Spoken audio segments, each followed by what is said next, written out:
Fala pessoal, tudo bem? Bem-vindos a mais um episódio de Desobediência Produtiva. E hoje é daqueles raros casos que nós vamos repetir um entrevistado. Porque a primeira entrevista foi boa, só que essa segunda vai ser incrível, até mesmo por conta do momento que ele está passando.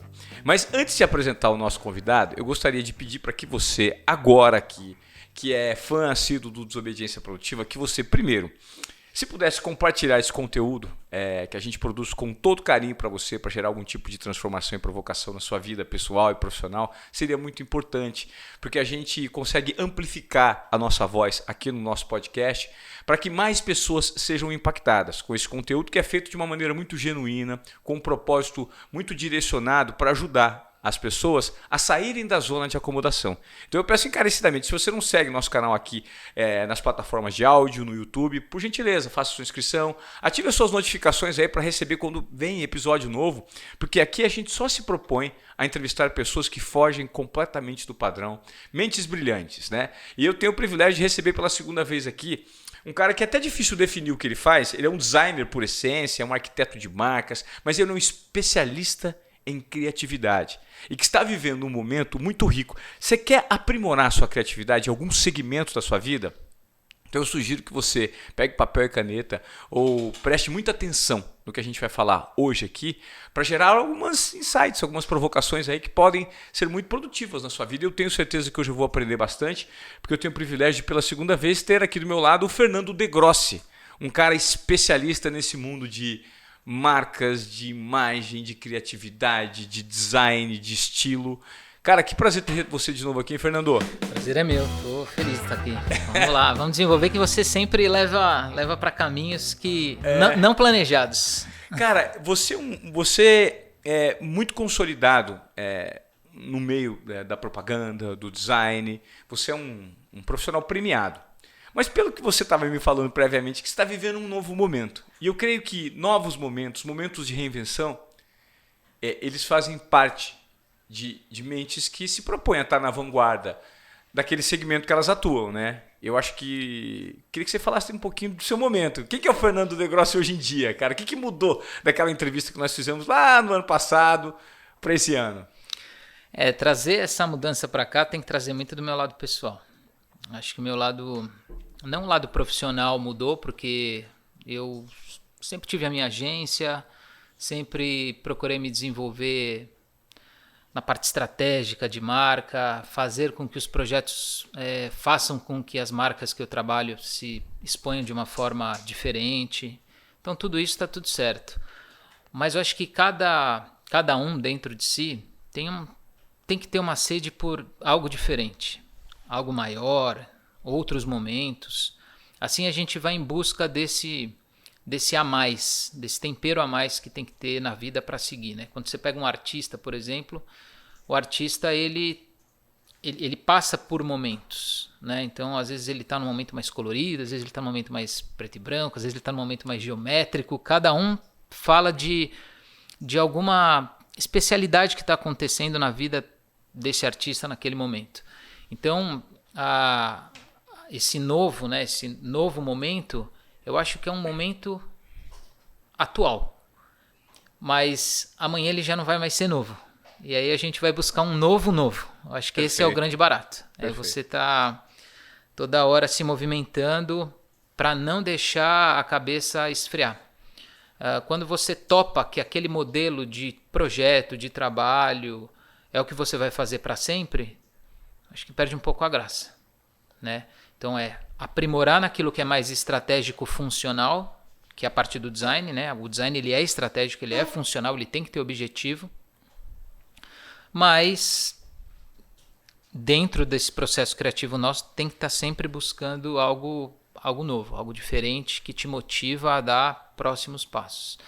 Então assim, por cima é isso. Não dá para falar de transformação em novo momento sem mergulhar para dentro. A gente vive um mundo, hoje em dia, em que existe uma guerra muito grande por atenção, né? Eu acho que o grande ativo para marcas, para empresas, para quem se propõe a gerar um conteúdo e transformar, é fisgar a atenção das pessoas. E aí existe um processo, não só de conteúdo, mas um processo de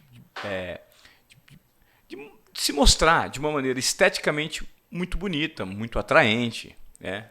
Eu creio que esse é o segmento que você domina muito bem, né? Ser criativo, conectar ideias de uma maneira que o design seja sofisticado, agradável, orgânico, enfim.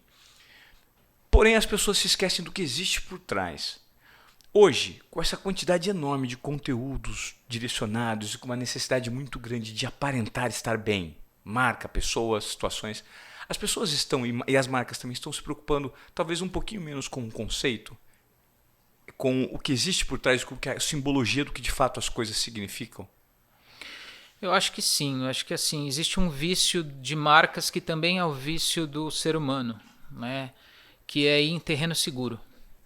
O terreno seguro faz com que você arrisque menos e tenha, assim, ó, alguém testou antes, deu certo, então eu vou nessa mesma linha.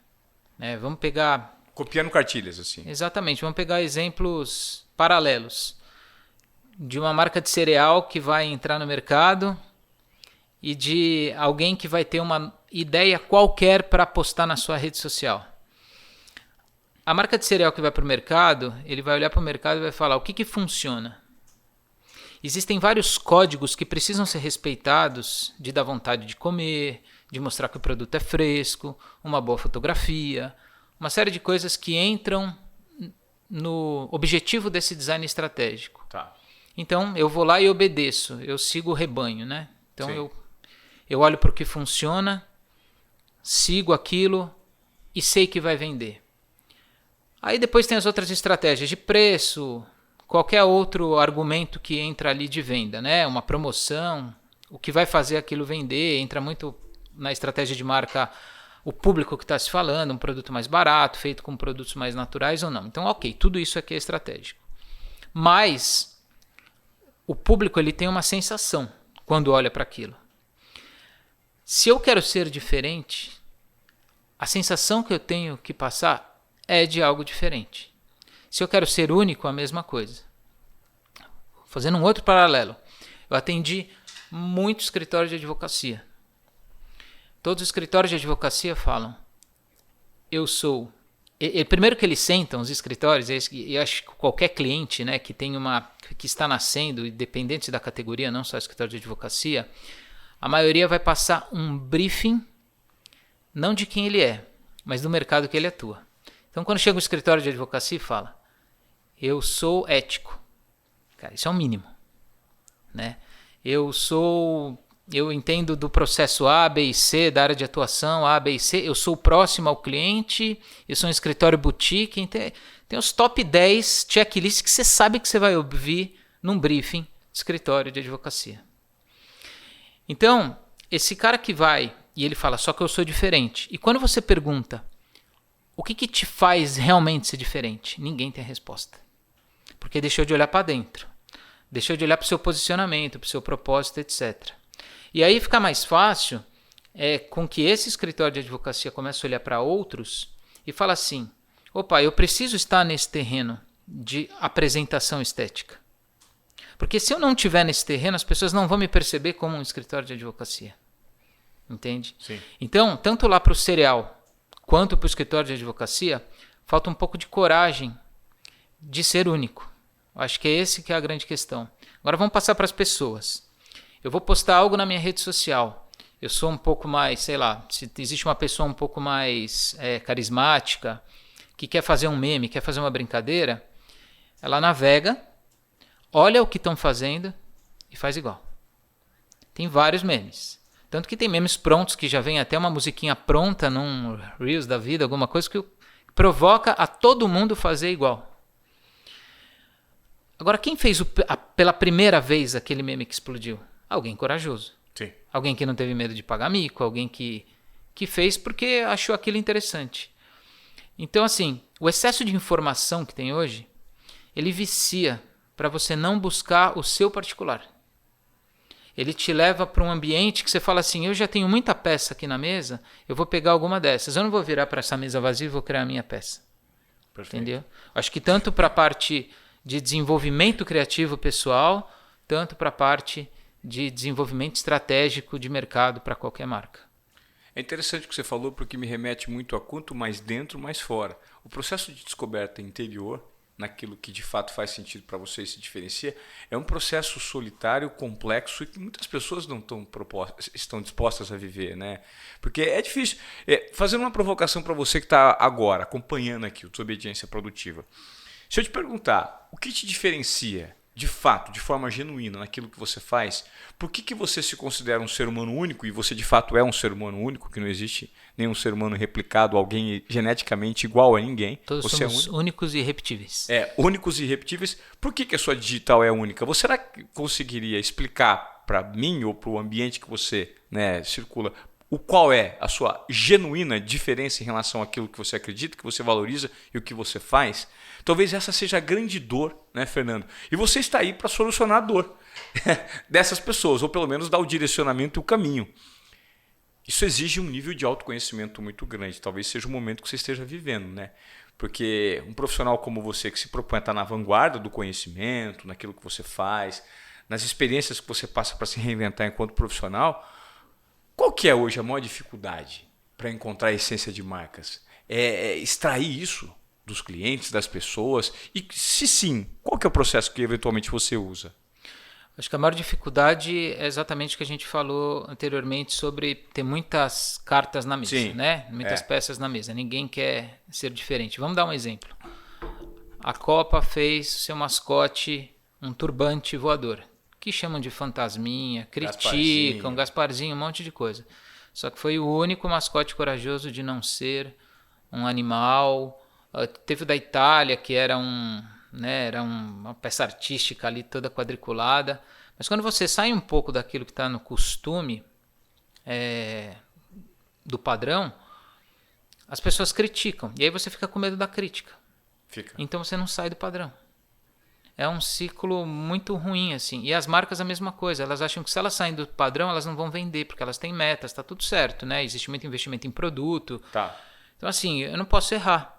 Tanto que as marcas, elas deixam de contratar agências menores, porque imagina um setor de marketing, que tem uma verba. Esse setor de marketing, ele vai arriscar em uma agência menor? Ele vai na agência grande, que já fez para outras marcas, porque o dele está na reta.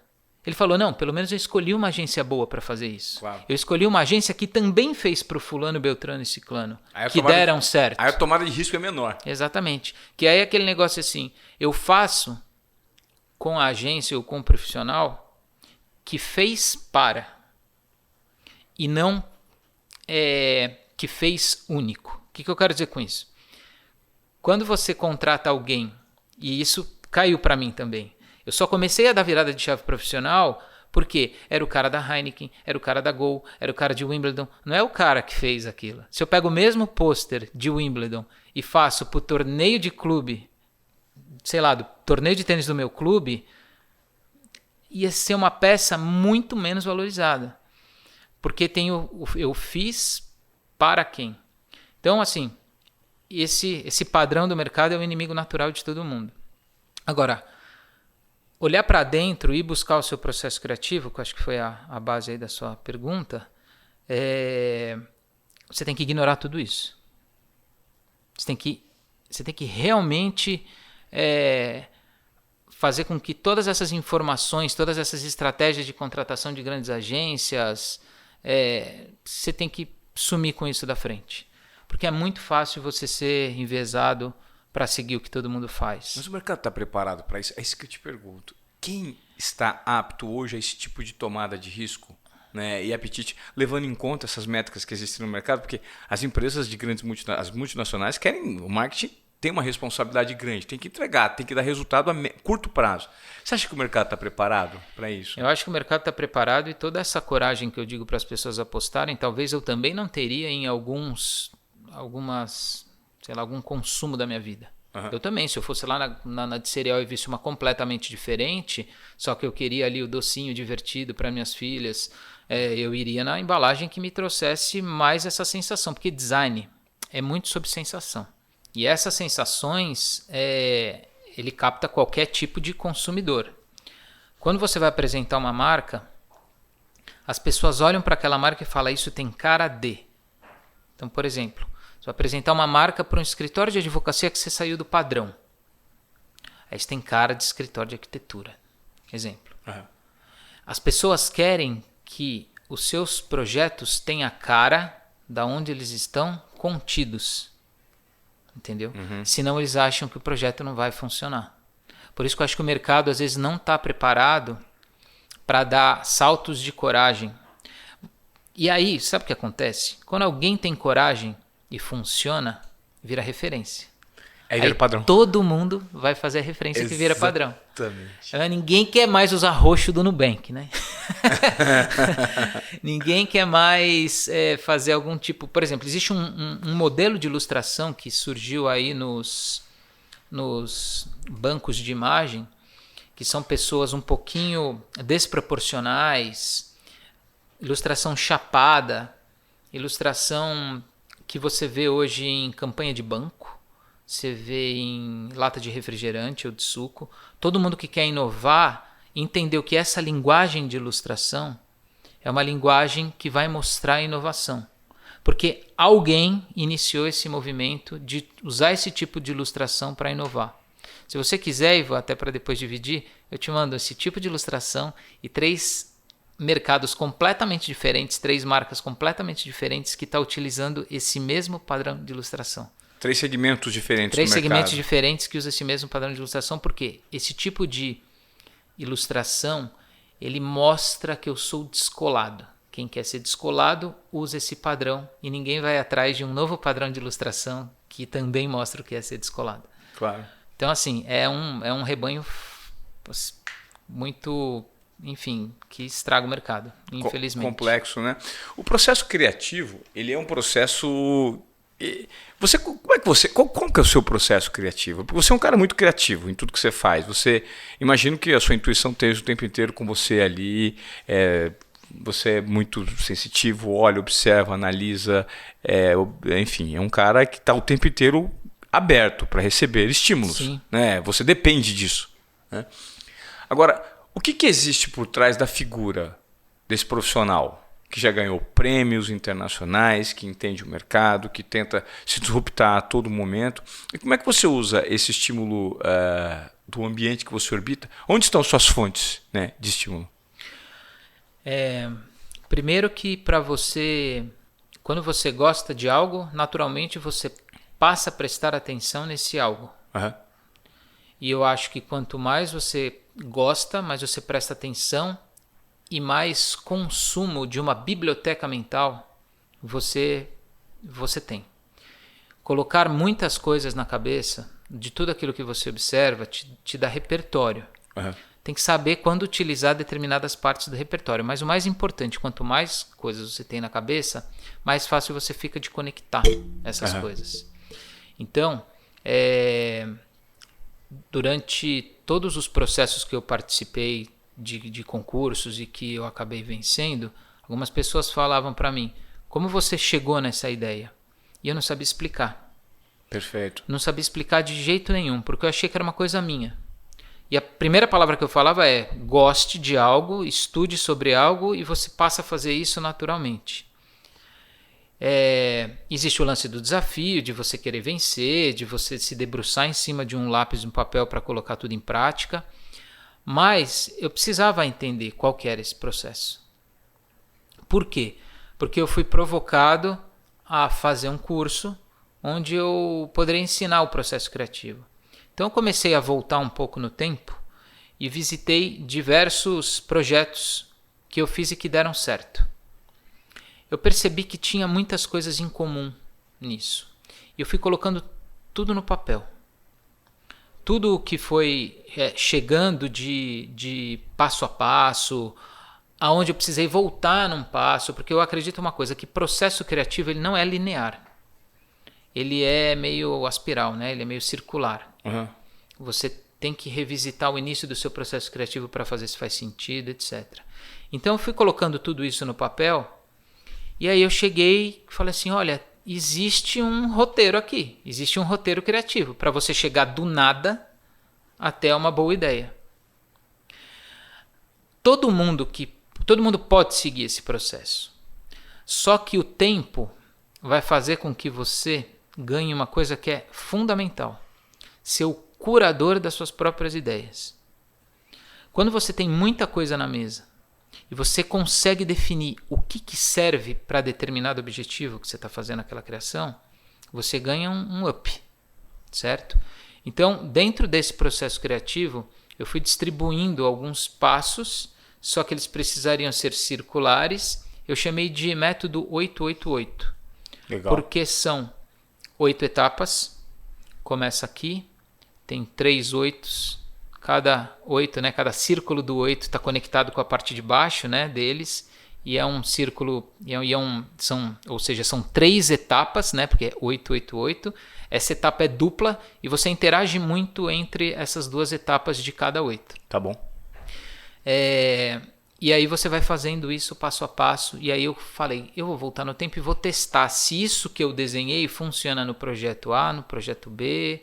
Aí eu fui testar em Heineken, fui testar em Wimbledon, fui testar em um monte de projetos que já estava a ideia pronta. Eu só queria ver se o método validava, se colocando aquilo não na bagunça mental, mas sim no papel linear, se eu conseguiria chegar do começo ao fim, revisitando o meu processo criativo e passando por essas etapas até chegar na ideia, e funcionou. Então, quando eu vi funcionando para um projeto de marca, eu vi funcionando para um projeto de embalagem, para um pôster, para uma ilustração, ou para qualquer post que você coloca na rede social, eu falei, é isso. O processo está pronto. Aí eu fui gravar o curso. E quando eu comecei a desenhar e explicar o passo a passo, as pessoas que estavam gravando falaram assim, cara, deu para entender, tá ótimo. E aí eu fiz, enfim, fui aprimorando um pouco, gravei novamente, até que eu fechei o produto. Perfeito. E aí esse produto ele vai pro ar em janeiro, tem o lançamento dele, porque o meu grande objetivo nesse método 888 é fazer com que as pessoas tenham a ideia, independente da técnica que vai ser utilizada. Eu posso ser o as do Photoshop, o as do grafite, eu posso fazer uma escultura, usar dobradura, seja o que for. Mas se eu tenho uma ideia antes, a minha técnica ela só vai ser um potencializador. A ideia vai ser um potencializador a técnica vai ser um potencializador. A técnica vai ser um potencializador da ideia. É o que eu falo. Quando você tem uma ideia, é importante saber que do outro lado tem alguém que precisa entender a ideia. Perfeito. Não adianta você ter uma ideia, legal, tive uma ideia. E aí? Você tem que representar ela esteticamente. Então, de um lado tem a sua ideia, tem aquilo que você mostra, porque a ideia você não conta, né? No nosso caso, que é design, a ideia você mostra. E a outra pessoa tem que entender aquela ideia. Ou seja, a comunicação dessa ideia é fundamental, né? Você precisa comunicá-la de uma maneira impactante. E isso é muito importante. Sim, isso é muito importante porque quando você tem uma ideia e você força a barra para que a sua ideia seja validada, você está desrespeitando quem vai avaliar a sua ideia. Então é importante sempre olhar a sua ideia com a ótica criativa que você teve para ter aquilo, mas também desencarnar, ir lá no corpo do leigo e ver se a sua ideia tem sentido, se ela pode ser bem entendida para aquele propósito que ela foi criada. Mas para isso, Fernando, você concorda comigo que as pessoas precisam se propor a errar? Não existe acerto sem erro. Porque esse nível de ousadia, de tomada de risco para você ser de fato genuíno, autêntico, ter uma personalidade, ser diferente do que o mercado apresenta, você precisa submeter a alguns riscos. E submeter aos riscos significa uma possibilidade muito maior de você errar. Né? Como é que você lida com o erro? Como é que você encara o erro nos projetos que você mergulha? Olha, o erro ele tem um pouco, nesse ramo do design artístico, tem um pouco de ego, né? Um pouco não. Cara, eu não posso errar. Quando você passa para o lado de lá, para cliente, seja como for, que a ideia está sendo colaborativa, que eu preciso da sua boa interpretação para a minha ideia validar, você convida o cliente para errar junto. Tá? E quando você erra, eu sempre tive muito medo de julgamento, sim. Muito, muito. Quando eu entrava em salas de reunião lotada, eu ficava com medo porque eu tinha medo de crítica. Por um lado, esse medo e esse medo de errar te leva a você antecipar os erros, né? Antecipar erro, antecipar crítica, e você vai formatando o projeto para ele ficar o mais intocável possível em termos de crítica. Então, eu acho que é possível errar, mas quanto mais você erra no processo criativo, melhor do que quando você lança o produto. Porque, infelizmente, o mercado faz um barulho negativo se você erra depois que você lançou, né? Ou seja, até a reunião de apresentação de um projeto é legal errar. E quando o cliente mostra que você errou, você tem a humildade de falar assim, puta, cara, errei. E aí você volta com uma coisa muito mais genial, que o cliente fala assim, cara, tô lidando com um ser humano aqui, e tudo bem, tá mais legal dessa forma.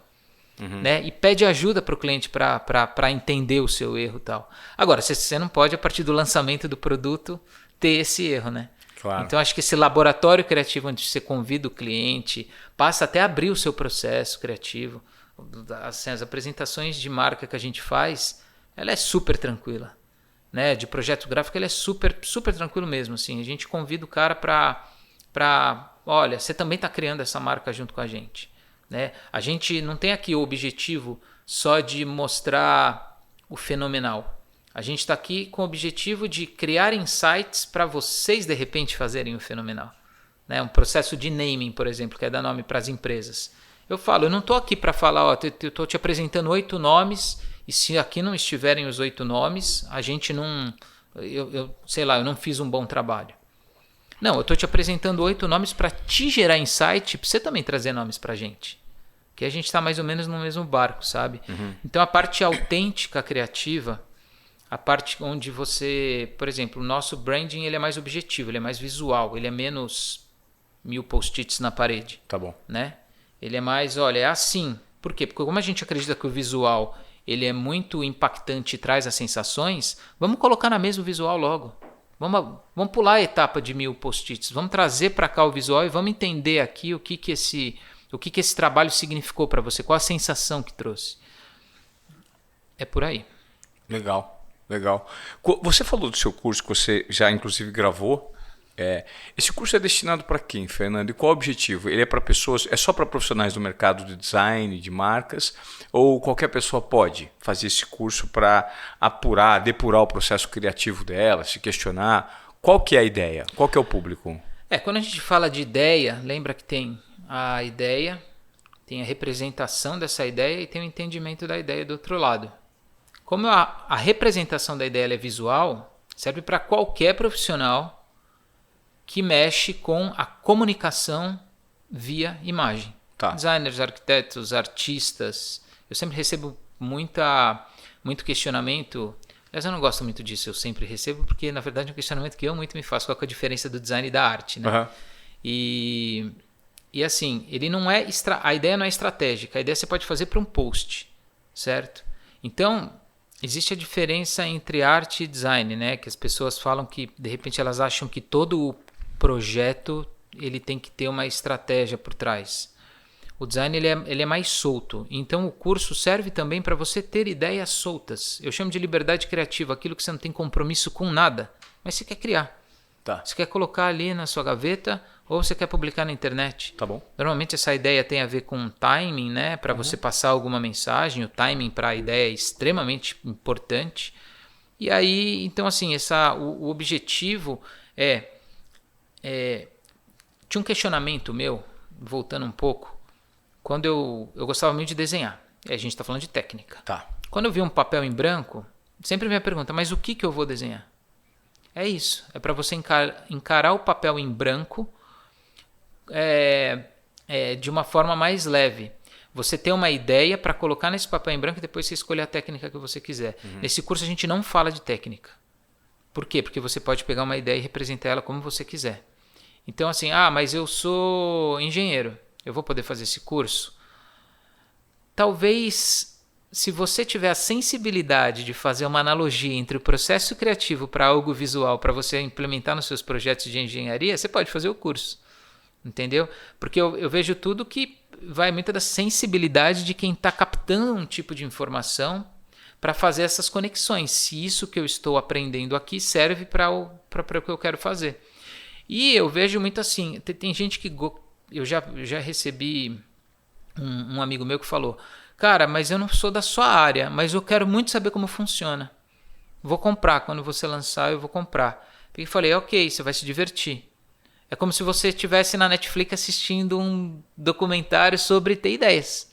Sim. Então assim, tem gente que vai usar efetivamente para o seu lado profissional. Tem gente que vai usar para o seu lado pessoal. E tem gente que vai usar como entretenimento.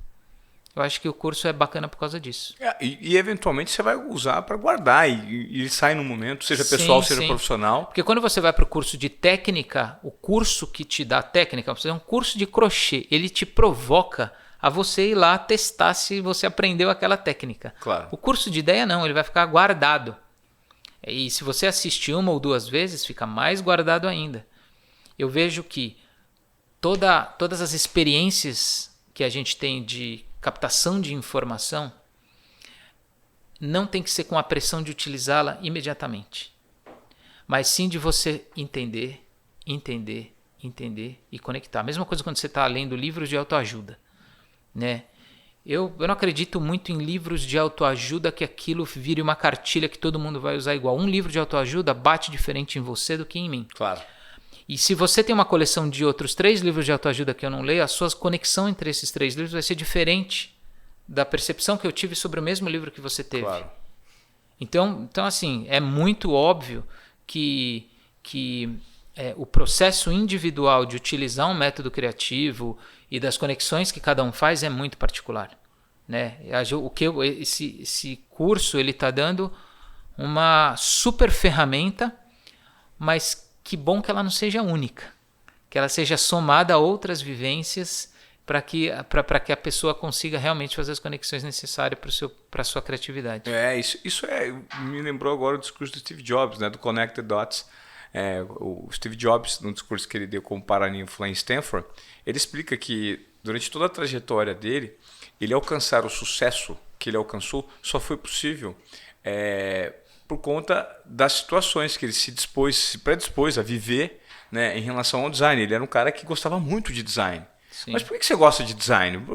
Por que você foi fazer artes na sua formação? E as pessoas não entendiam. E ele percebeu, falou, uma hora os pontos se conectam, porque nós somos frutos de tudo aquilo que nós vivemos, nas nossas experiências, conscientes ou inconscientes. Sim. E por falar em experiências conscientes e inconscientes, Fernando, existe no mercado, principalmente no Brasil, existe um segmento, né, que as pessoas às vezes usam estímulos de substâncias para aflorar a criatividade ou depurar o processo criativo. Nos Estados Unidos eles usam microdoses de LSD para estimular a criatividade. Grandes empresas do Vale do Silício, os executivos já usaram microdoses de LSD para estimular. Substâncias químicas, né, e psicotrópicas são usadas ao longo da humanidade por várias civilizações, cantores, músicos. Os Beatles usaram muito LSD para compor, né? E esses processos criativos cada vez mais estão aflorando e são debates na sociedade. Tem um documentário, inclusive, muito interessante na Netflix que eu assisti recentemente, que é Fungos Fantásticos, né? Que ele explica como os fungos, e principalmente a psilocibina, que é uma substância que está presente nos cogumelos, ela estimula o processo criativo e, ao contrário do que muitas pessoas imaginam, é uma droga que não causa nenhum tipo de efeito colateral, enfim. Sugiro vocês assistirem, eu não sou médico, eu não estou pedindo para que ninguém use cogumelos, mas isso me revelou um outro mundo. Como que tem funcionado o seu processo criativo de busca? Você já passou por algum tipo de experiência nesse sentido? Te digo isso porque eu já tomei ayahuasca, né? E foi uma viagem psicotrópica muito importante de busca interior, né? De busca no meu subconsciente, enfim. E isso me ajudou a enxergar muitos pontos cegos no meu processo de formação como pessoa, como um todo. Né? Você já parou para pensar, já fez algum tipo de imersão desse sentido para que você pudesse aflorar um pouco mais o seu autoconhecimento, investigasse aí o seu cérebro? Tem um ponto que é quando as pessoas olham que você fez uma faculdade de artes plásticas ou desenho industrial, sei lá se a gente pode falar de preconceitos, seja lá o que for, faz uma associação assim. Você teve uma boa ideia, você fez aquela faculdade, você toma alguma coisa. O que você usa para que água você bebeu para criar isso? Às vezes a gente está lá no processo criativo e uma ideia sai muito rápido. Fala, não é possível, você fuma ou bebe alguma coisa. Eu sempre fui muito careta. Assim, nunca fumei, nunca fiz nada. Por medo de gostar, por medo de consequências do gostar, principalmente. Mas nesse processo que eu tive de autoconhecimento, eu fui pesquisar e fui provocado a ir para um degrau mais abaixo do consciente, né? Um degrau mais para baixo, pode ser um degrau mais para cima, para onde for, mas sair um pouco do que o cérebro coloca como regra, que é aquele mesmo cérebro que fica olhando as peças, né? As peças de prateleira para você utilizar. O cérebro vai lá e molda você de um jeito que não é rico de se viver, né? Então eu fiz um processo também com a ayahuasca, eu fiz um processo super cuidadoso. Eu tinha muito preconceito também. Eu comecei a ver que uma série de TV usava as pessoas utilizando a ayahuasca e assim, tremendo no chão, muita banalização, né? E até de forma injusta, porque é um negócio extremamente poderoso. Claro. O meu processo com a ayahuasca não foi, de forma nenhuma, um objetivo de viagem. Foi, quando falaram assim, você vai visitar um pedaço do seu cérebro, do seu consciente que você nunca visitou, me interessou. Não tem a ver com uma religião, não tem a ver com se drogar, tem a ver muito assim, a experiência é muito rica de acordo com o propósito que você vai buscar essa experiência. Processo de busca mesmo, né? De busca completo, assim. Agora, o mais interessante de tudo, olhando para a criatividade, é que você vai para um universo que a sua sensibilidade criativa vai em potência infinita. Fica muito mais fácil você conectar coisas da sua vida, medos, frustrações, alegrias, o porquê eu sinto isso, aquilo são tudo conexões, e te dá um estalo que o processo criativo nada mais é também que conexões. Total. Que é uma das partes do 8 que eu levo lá no meu método criativo. Método.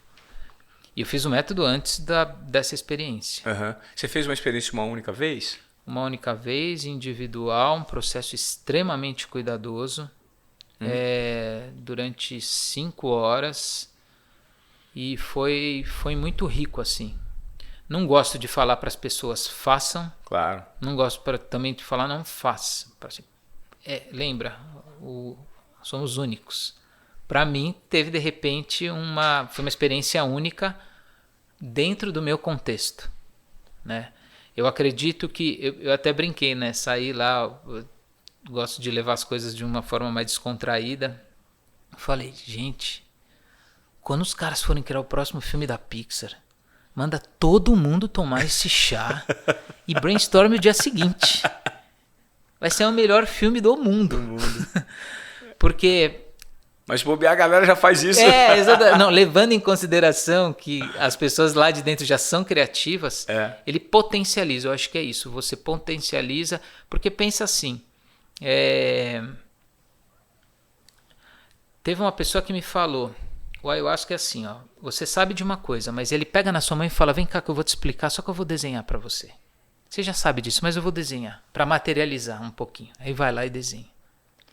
Tem gente que não vai entender aquele desenho.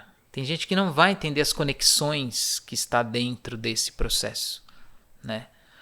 Mas assim, eu tenho a minha fé, tenho a minha espiritualidade, confio em Deus sobre todas as coisas e sei que Ele estava ali comigo.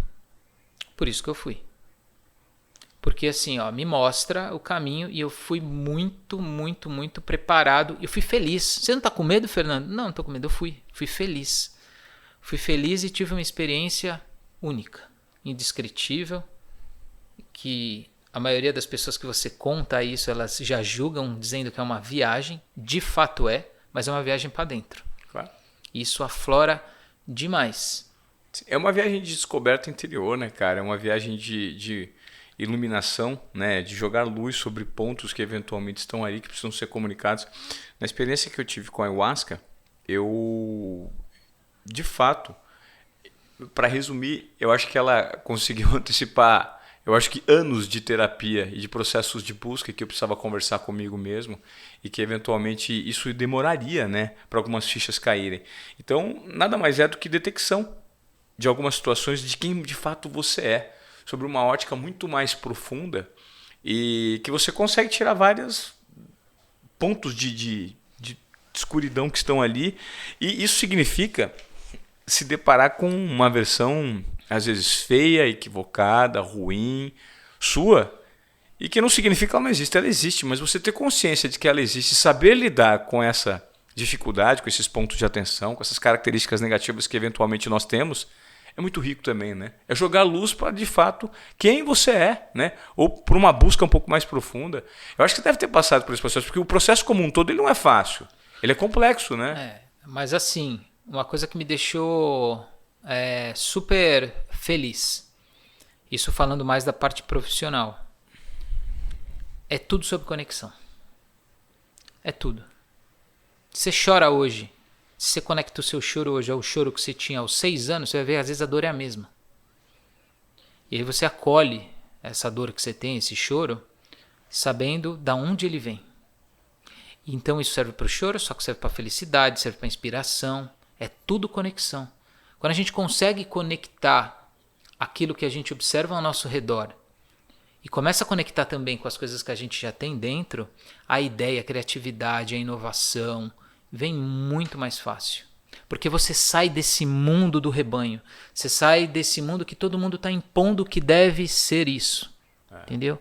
E aí que porra de vale a pena você tá fazendo aqui para seguir o rebanho, todo mundo. Então assim, eu prefiro arriscar. E aí entra um pedaço que é o seguinte, eu tenho projetos, eu tenho experiências onde eu arrisco. Tem uns que eu não arrisco. Tem uns que eu tô ali exatamente para funcionar. Para funcionar conforme o que o mercado diz como tem que funcionar. Perfeito. Né? Então, por exemplo, eu quero pirar fazer uma coleção de NFT para fazer figurinha da Copa do Mundo que se vender ou não vender, tudo bem, eu estou ali num campo de experiência. Primeiro para entender o que é NFT, né? Depois para conseguir colocar minha forma criativa. Precisei produzir 400 figurinhas em 2 semanas. Né? Como é que você faz essa variação? Como é que você utiliza a estratégia do tempo? Então tem a experiência de projetos novos para te enriquecer criativamente é essencial, né? Eu acho que muitos desses projetos que a gente vai nesse rebanho, segue, fica, né, fazendo da forma como todo mundo está fazendo, você pode ser um grande CEO. Porque você pode fazer uma empresa crescer absurdamente porque você viu um nicho de mercado que está dando certo. Mas o quanto você está feliz nesse processo? É mais legal a cadeira do CEO ou a cadeira do diretor criativo? Né? Então são essas descobertas que a gente tem. Ou seja, existem projetos que estão meio que moldados para o que eles precisam ser, corretos. Agora, eu não saio desse campo de experiência criativa com novos projetos nunca. Ano que vem quero fazer exposição, já fiz livro infantil. É experimentar e se observar em todos esses processos, né? Onde você está mais feliz, onde você performa mais, onde é o seu melhor ponto de potência e ir crescendo criativamente por causa disso. Aí vale a pena. Legal. Aí vale a pena seguir. Esse lance da NFT que você falou surgiu agora, recente? Eu sempre fui convidado para fazer NFT, nunca entendi, confesso que até hoje tenho um pouco de dificuldade de entender, agora que eu estou lendo mais, mas existe uma comunidade, uma tal de Web3, que leva a isso como, né, assim, a forma de consumo de arte, não só de arte, mas de experiências. Então a Clever, que é uma gestora, né, de cripto, tem a moeda deles, no site clevernft.com, clever com K, Klever.nft, não, desculpa, nft.com, tem o projeto lá e quem entra vê todas as figurinhas e aí funciona como moeda, vai valorizando uma figurinha ou não. É uma loucura. Mas assim, eu só entrei nisso porque tinha quem ia fazer acontecer. Agora, como experiência criativa, quem vai ser o símbolo do Brasil? É um canarinho, o que ele vai estar fazendo? E da Polônia, aí você aprende que a Polônia tem a galinha polonesa, aí você faz a galinha polonesa, tem que fazer ela vezes 12, de formas diferentes, como se fosse cada um dos jogadores. Então você vai treinando tanto culturalmente. Eu acho que o design isso é muito bom do design, você entra em assuntos não conhecidos, né? E vai para uma cultura. E é isso, um projeto faz com que você ganhe uma riqueza, uma biblioteca mental que vai te servir para outros projetos. Por isso que o não parar é importante. Então esse projeto de NFT é isso, é um álbum colecionável, você compra o pacotinho, não sabe o que vem, e depois tem um mercado secundário que um revende para o outro, para que o outro possa colecionar. Tem 3 tipos de figurinhas especiais, uma cromada, borda cromada, enfim. E aí você vai, assim, os colecionadores, essa turma, essa comunidade da Web3 vai se divertindo em cima disso. Aí tem prêmios para quem completa o álbum, é bem interessante. Legal. Mas para mim é uma grande novidade. Ô Fernando, hoje, especificamente, como é que você está atuando no mercado, a tua empresa? Quais são os principais clientes que você atua? A gente falou sobre o processo criativo, falou sobre insights, como você está tentando se reinventar, mas basicamente, hoje, o seu core business mesmo, o seu lugar de potência no mercado. A gente, inclusive, é a segunda vez que você é entrevistado. Para quem não sabe, o Fernando já ganhou vários prêmios internacionais de design, de criação, Heineken, o Wimbledon. O Wimbledon foi 2016, né? A Heineken foi 2015, aí teve uma ilustração do Peanuts Studio em 2015, fiz um avatar para o Google em 2018, se eu não me engano, Johnny Walker em 2020, teve a Venda Gol na Copa de 14. Agora tem o Corinthians também, você está na... Corinthians eu fui para a final de uma das 8 camisetas lá que eles escolheram, está em votação ainda, mas aí vai para votação popular, já é diferente, né? Tipo o Big Brother, a família mais empenhada ganha. Legal. Mas é isso, tem esses projetos aí. E como é que está hoje? Com quantos colaboradores você está? Hoje eu tenho uma agência que funciona full home office, né? Eu acho que o home office permitiu que eu tivesse colaboradores em Aracaju, em Joinville, interior de São Paulo. É uma agência focada, porque o design ele é muito amplo. Faço design, eu posso fazer o quê? Tanto que muita gente confunde. Fernando, você quer fazer post de rede social? Eu não faço post de rede social. Mas eu faço um livro de marca que diz como você deve fazer um post de rede social. Então, 2 especialidades. Eu faço identidade de marca e projeto de embalagem. Tudo com o objetivo de fazer as empresas se expressarem melhor visualmente e verbalmente. Atuo num mercado, vamos dizer assim, médio, né? Clientes médios. Já atuei com clientes grandes e grandes marcas, mas a gente é extremamente focado até a construção do manual. Eu entrego um manual de marca e você vai saber como fazer o seu site, todo mundo vai falar a mesma língua. Somos em 10 pessoas, já temos clientes fora do Brasil também, alguns. Fizemos agora um resort na Tailândia, interessante. Que legal. Um time de futebol lá também. E é isso, usando o design como um campo de inovação, né? Para que a gente possa se divertir no processo. Tudo que for muito, muito, muito estratégico, ele é super positivo como aprendizado, mas você precisa obedecer alguns pedaços ali do rebanho. E aí você tem que saber o que você quer da vida, sabe? Mas o que eu mais quero é que as pessoas que estão comigo se evoluam, assim. É o que eu mais gosto de ver. Um cara que sentou do meu lado em 2017 e hoje ele tá um cara que pode ser meu sócio. Sim. Isso é muito legal. Hoje, quando eu olho para o que eu faço, é até meio difícil eu definir. Porque eu já experimentei, desde o período que eu saí de TV em 2019, várias coisas e todas deram errado. Mas foi exatamente o erro que me proporcionou a entender exatamente o que eu não quero. Porque eu experimentei e falei, isso eu não quero. Agora o que eu quero, ainda existe uma quantidade muito grande de coisas que eu preciso curar e saber o que eu de fato quero. E essa experimentação está me trazendo riqueza. E o que eu percebi diante de tudo que você faz e fala, exatamente algo que eu também tento colocar em prática, que está relacionado a qual é a minha cartilha, né? A minha cartilha pode ser a cartilha do mercado, eu já tentei colocar algumas em prática, que funcionam para alguns amigos especificamente, mas isso não me preencheu. Né? E a partir do momento que não me preencheu, eu falei assim, eu preciso encontrar a minha cartilha. E qual é a minha cartilha? Ela está em construção. Então, eu acho que se as pessoas entenderem isso e se propuserem um pouco mais de risco, né? Talvez o resultado ele não venha de uma maneira tão rápida, né? No curto prazo, mas a médio e longo prazo ele tem muito mais consistência. E quando eu noto entrevistando você, é que você está cada vez mais preocupado não só com os resultados que você dá para a marca, os prêmios que você ganha, mas com o legado que você vai deixar. Né? Não só o legado financeiro, a herança que você vai deixar para os seus filhos, ou a quantidade de dinheiro que você soma e de prêmios que você acumula por conta dos projetos que você realiza, mas sim qual que é a reverberação de ideias que você vai deixar para provocar outras pessoas a se posicionar de uma maneira mais autoral. Né? É isso que você pensa, né? Quando eu converso com você hoje, você está muito mais preocupado com o seu legado, né?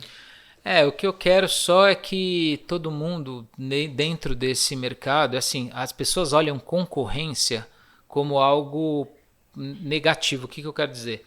Se eu olho para a agência do lado e ela está fazendo um trabalho para uma marca grande, eu falo, pô, eu também quero pegar uma marca grande. Só que se ele pegou uma marca grande fazendo mais do mesmo, eu não quero pegar essa marca grande. Perfeito. Eu quero pegar alguma marca que faça com que o meu processo criativo seja mais divertido e que me possibilite orientar e evoluir as pessoas que estão comigo. Perfeito. Só assim a gente vai viver num ambiente que seja mais legal de estar, porque nós estamos durante mais tempo sentado numa cadeira criando, fazendo as coisas para as marcas, etc., do que brincando com as filhas no final, num dia de semana, por exemplo. Sim. Então, se eu não estiver me divertindo no lugar onde eu estou, vou sempre ficar com uma coceira para mudar de lugar, entendeu? Entendi. E será que você que está nos acompanhando aí, você está inquieto com o seu momento pessoal e profissional? Porque o nosso objetivo aqui é justamente esse, né? É gerar um nível de incomodação mínima, de inquietude naquilo que você faz, naquilo que você gostaria de fazer e eventualmente ainda não tomou a sua coragem, não encontrou uma condição de risco ainda para ser tomado. Será que de repente você não der um passo além? Você não pode se deliciar, inclusive com os erros que você vai cometer, porque eles vão te gerar um aprendizado, né? E esse é o objetivo aqui do Desobediência Produtiva. É justamente gerar essa provocação em vocês para que as ideias, os debates aqui, eles sejam colocados em prática, independentemente se vão dar certo ou não. Porque pelo menos você se propôs a fazer alguma coisa, né? Você tomou uma atitude, né? Você saiu da zona de acomodação, você se indignou com a situação que você está vivendo. Então essa é a ideia aqui, é fazer com que você de repente saia de alguém que é excluído de alguma coisa por conta de limitações internas que você tenha, crenças limitantes, entregue algo mais, mas com o mínimo de tomada de risco. Ô, Fernando, eu tenho alguma pergunta que eu não fiz para você, que você gostaria de ter respondido, ou de algum assunto? Você acha que faltou a gente abordar alguma coisa nesse bate-papo aqui? Não, acho que o que sai natural é o melhor. Então né? Tudo certo. Tudo certo. Gente, esse foi o bate-papo com o Fernando De Grossi, um cara aí inquieto, profundo, criativo, que vai lançar o curso dele em janeiro, né? Dimensãocreativa.com.br. Eu sei que esse podcast vai sair antes do lançamento, mas me acompanhe lá, @fdegrossi na rede social, que lá eu vou explicar tudinho e provocá-los. Eu quero saber dessa metodologia dos 3 8s, cara, porque eu já achei muito interessante, né? O 8 é o infinito, né? Sim. Então, ao mesmo tempo, você tem ali 3 8, são 6 ciclos ali, né? Assim, quando você memoriza, né? Esse é um do papel do design. Se eu falo que eu tenho um método criativo, é uma coisa. Agora, se eu falo que eu tenho um método 888, você já gravou. Teu método vai 888. ficar até fácil de quando você precisar decorar os passos, saber que são 3 duplas e que tem um começo e um fim. Legal. É isso. Muito bom. Fernando De Grossi, obrigado, cara, pela sua presença aqui. Agora a gente vai sentar e eu vou aproveitar um pouco desse cérebro criativo para construir valor para minha marca, Desobediência Produtiva aqui. Vocês vão conferir em breve. Boa. Tá bom? Tamo junto. Valeu, Fernando. Obrigado, cara. Obrigado.